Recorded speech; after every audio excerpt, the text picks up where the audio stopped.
തന്നെ മറ്റൊരു വാർത്ത കൂടി വരുന്നു. എഴുത്തുകാരിയായ ഹണി ഭാസ്കറിനെതിരായ സൈബർ ആക്രമണത്തിൽ പോലീസ് കേസെടുത്തിരിക്കുകയാണ്. 9 പ്രതികൾക്കെതിരെയാണ് എഫ്ഐആർ രജിസ്റ്റർ ചെയ്തത്. സംഭവത്തിൽ തിരുവനന്തപുരം സൈബർ പോലീസാണ് കേസെടുത്തത്. സാരംഗ് സുധാകരൻ വിവരങ്ങളുമായി. സാരംഗ്, നേരത്തെ ഹണി രാഹുൽ മാങ്കൂട്ടത്തിനെതിരായ ചില കാര്യങ്ങൾ വെളിപ്പെടുത്തിയതിനു ശേഷമാണ് ഈ സൈബർ ആക്രമണം ഉണ്ടായത്. ഇപ്പോൾ ആർക്കൊക്കെതിരെയാണ് കേസെടുത്തത്? എന്തൊക്കെയാണ് വിശദാംശങ്ങൾ? തീർച്ചയായും ശ്രീജ, ഇത്തരത്തിലൊരു കടുത്ത നടപടിയിലേക്ക് സൈബർ പോലീസ് കടക്കുന്നു എന്നാണ് നമുക്ക് മനസ്സിലാക്കാൻ കഴിയുന്നത്. അതായത് ഈ ഒരു സ്ത്രീത്വത്തെ അപമാനിക്കുന്ന തരത്തിൽ സമൂഹ മാധ്യമങ്ങൾ, അതായത് ഫേസ്ബുക്ക് അടക്കമുള്ള സമൂഹ മാധ്യമങ്ങളിൽ ഇവരുടെ ഈ ഹണി ഭാസ്കറിന്റെ ചിത്രങ്ങൾ മറ്റും ഉപയോഗിച്ച് അപമാനിക്കുന്ന തരത്തിൽ പോസ്റ്റുകൾ ഷെയർ ചെയ്തു. അത്തരത്തിലുള്ള ഒരു പരാതിയാണ് ഈ ഒരു സൈബർ പോലീസിന് ലഭിച്ചതും. അത്തരത്തിൽ 9 പേർക്കെതിരെ, അതായത് തിരുവനന്തപുരം സൈബർ പോലീസാണ് കേസ് രജിസ്റ്റർ ചെയ്തിട്ടുള്ളത്. 9 പേർക്കെതിരെ ഇത്തരത്തിൽ ഈ ഒരു സ്ത്രീത്വത്തെ അപമാനിക്കുന്ന തരത്തിൽ പോസ്റ്റുകൾ പോസ്റ്റ് ചെയ്തതിനും ഒപ്പം തന്നെ ഇവരുടെ ചിത്രങ്ങൾ അനുവാദമില്ലാതെ ഉപയോഗിച്ചു അടക്കമാണ് കേസ് എടുത്തിരിക്കുന്നത്.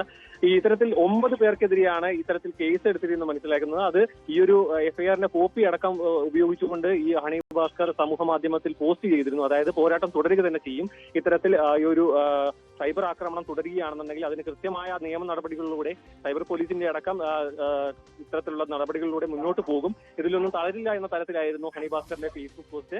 ഇത്തരത്തിൽ ഈ ഒരു ചിത്രങ്ങൾ വളരെ മോശമായ രീതിയിൽ ദുരുപയോഗം ചെയ്തു, ഒപ്പം തന്നെ സ്ത്രീത്വത്തെ അപമാനിച്ചു എന്ന തരത്തിലാണ് ഈ കേസുകൾ എടുത്തിട്ടുള്ളത്. തിരുവനന്തപുരത്തെ സൈബർ പോലീസാണ് കേസ് എടുത്തിട്ടുള്ളത്. ഇത് ഇതുവരെ പൊരുതി തന്നെയാണ് മുന്നോട്ട് വന്നതെന്നും ഇനി മുന്നോട്ടും അങ്ങനെ തന്നെ പോകുമെന്ന രീതിയിലാണ് ഈ ഹണി ഭാസ്കർ ഈ ഒരു ഫേസ്ബുക്ക് പോസ്റ്റിലൂടെ ഈ ഒരു കേസ് എടുത്ത കാര്യം, ഈ ഒരു പരാതി നൽകിയതും ഒപ്പം തന്നെ കേസ് എടുത്ത കാര്യം അടക്കം നമ്മുടെ അതായത് സമൂഹ മാധ്യമത്തിൽ പോസ്റ്റ് ചെയ്ത് ഈ വിവരം പുറത്തേക്ക് അറിയിച്ചത്. ശ്രീജ, ശരി. സാരംഗ് സുധാകരനാണ് വിവരങ്ങൾ നൽകിയത്. Thiruvananthapuram cyber police കേസെടുത്തിരിക്കുന്നു.